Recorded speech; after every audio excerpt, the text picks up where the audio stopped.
All right, guys, we're at Billy Miller, Chapter 4, Part 3.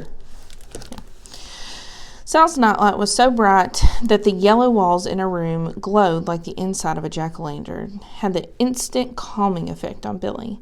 The only visible part of Sal among her pillows, the drop sisters and her messy blankets, was her snarl of dark curls, but it was a familiar snarl, and Billy's heart slowed down, his breathing steadied. Billy sat on the bed and bounced. The dark snarl moved a little. Billy knew his question was the dumbest in the world, but he asked it anyway. "Are you sleeping?" The snarl moved again. Billy bounced harder, and then Sal's head emerged from the shadowy lumps and bumps of bedclothes and stuffed animals like a chick from an egg. She looked at him with uncertain eyes. Slits, really. Billy scooched near Sal. He didn't know what to say. He couldn't say, "I need you," which was the truth. "Hi," he whispered. Sal's eyes closed and her head dropped. Billy shook her. It was strange, but already he felt less afraid. How could a 3-year-old make him feel safe, especially one who was mostly asleep? Although part of him knew there was no monster under his bed, he did not want to go back in his room. He wanted to stay here. Billy shook Sal again and blew in her eyes, and when she opened them, he blew again. He'd been holding the pearl the whole time, and now he raised it up to Sal's face, inches away from her nose. "Sal, look," he said. "It's the magic pearl, and I'll give it to you if—" Sal perked up. Her eyes widened. "You will?" She reached greedily for the pearl. "If," said Billy, pulled the pearl back a bit. "If what?" Billy's brain had clicked back to his plan to stay up all night. He could not do it alone in his room, but he thought he could do it in Sal's room with her. He never shared anything this big with a girl before. But it would be worth it. "If you could stay up all night with me, it's yours," said Billy. "Why?" asked Sal. Billy explained the importance of his idea. He finished by reminding her, "We've never even made it to midnight on New Year's Eve." He kept holding up the pearl as if it were a priceless gem, turning it between his fingers, hypnotizing her with it. "Can I have it now?" she asked.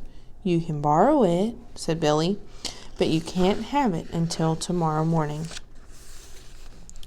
"How long is it till tomorrow?" asked Sal. "It was a good question. I'll find out," said Billy. He went to check the digital clock in the bathroom. He was relieved that he didn't have to pass his room to get there. Still, he was cautious and quick. The red numbers on the clock were clear and bright. 10:32. "We've got a long way to go," he thought, feeling some of his optimism drain away. Back to Sal's room, he crammed her throw rug under the door and flipped on her overhead light. They both blinked, adjusted to the change. "Now it'll be easier to stay awake," he told her. Sal fingered the pearl with loving care. "How long till tomorrow?" she asked.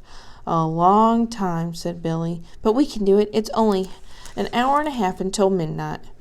"What are we going to do?" asked Sal. "What do you want to do?" "We could play with the drop sisters," said Sal.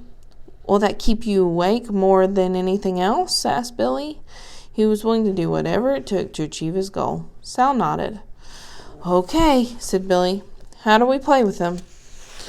"We tell a story about them, and you move them around, like this." Sal slid off of her bed, pulled the drop sisters with her, and she placed them in a circle on the floor. She picked up Raindrop and swooped her back and forth through the air. One day, Raindrop flew. "I'm a bird! I'm a bird!" "Shh," Billy murmured. "Your turn," said Sal. Billy chose one of the drop sisters. He didn't think he could do this. He felt self-conscious. He didn't want Ned to see him now, or Emma. He sighed. He said, "One day there was a big explosion, and the unlucky drop sister felt the jolt like lightning." He tossed the stuffed whale up a few feet and let it fall and tumble. "She was stunned," he said. "Then the doctors came to do CPR." Billy took to his feet and pumped the unlucky doctor's midsection, quietly grunting with each thrust. "Stop," said Sal. "You're hurting her." "It's okay, Gumdrop." She pulled Gumdrop to safety on her lap. "You don't even know her name," she scolded, glaring at Billy. "Sorry," said Billy. Papa knows all their names. Sal gathered the other drop sisters and piled them on around her. Maybe you could just tell a story and not touch them. Her arm circled them, protecting them. No more explosions. Billy wasn't good at telling stories the way Papa was. He was better at doing things. He had a feeling that this might be longer than he had imagined. He glanced around the room with the hope that something on Sal's walls or shelves would trigger an idea. Billy noticed that Sal's eyelids were lowering again. Hey, Sal, can I use that? He motioned to the dingy pillowcase in which she carried the drop sisters. It was crumpled up on the floor of the bed. What are we going to do with it? It's a surprise. You'll like it. Can I use it? Sal considered Billy's question. Remember the pearl, Billy said, even when he knew one had absolutely nothing to do with the other. All right, said Sal. Billy took the pillowcase, filled it with clothes from Sal's dresser, and bound the open end with one of her stretchy hair bands, twisting it around and around. He left several inches of cloth at the end. He fanned it out. This is the tail, he said.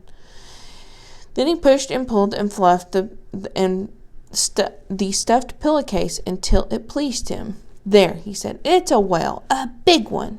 It is, said Sal. Who is it? This is...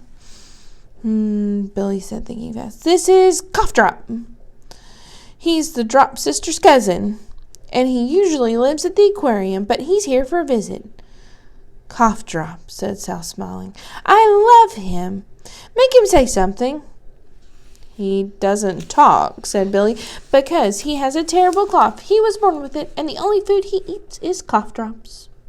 Sal plucked Cough Drop from Billy's hands and introduced him to his cousins. They played. Sal would make a comment as one of the drop sisters, and then Billy, assuming the role of Cough Drop, would cough in response. They took turns talking, having a conversation until Billy had had enough. Cough Drop needs a break, he said. Billy was exhausted and his throat was rough. He decided that he would never be a babysitter, no matter how much money he would make. Is it morning yet? Asked Sal. No, said Billy. I'll go check again. And then Sal said something that she was yawning at the same time, and she put her hand over her mouth, so all Billy heard was a little noise. And when he came back to Sal's room with the disappointing news that it was only 11:03, Sal was sleeping on the floor beside the drop sisters, her head on Cough Drop. Billy made very little effort to wake her. He made very little effort to do anything. He couldn't. All at once it felt as if his pajamas were made of lead. His legs could barely hold him up, and it took everything he had in him to drag some blankets off of Sal's bed, fall on the floor next to her, and cover up both of them. He would give it one more try. He raised his head and opened his eyes as wide as he could. Stay awake, he commanded himself. A swift, invisible hand pressed his head down and stitched his eyes shut. He tried to conjure up an image of the monster under the bed, but he didn't even have the energy for that. His head knocked into Sal's as he searched for some comfort on Cough Drop. Sal stirred. Love you, she murmured. She could have been talking to the drop sisters or Cough Drop or him. He didn't know. But he knew he loved her. Right now, anyway. He might have told her so, but all that he could manage was to mutter, yeah, as he drifted off to sleep. Chapter 4.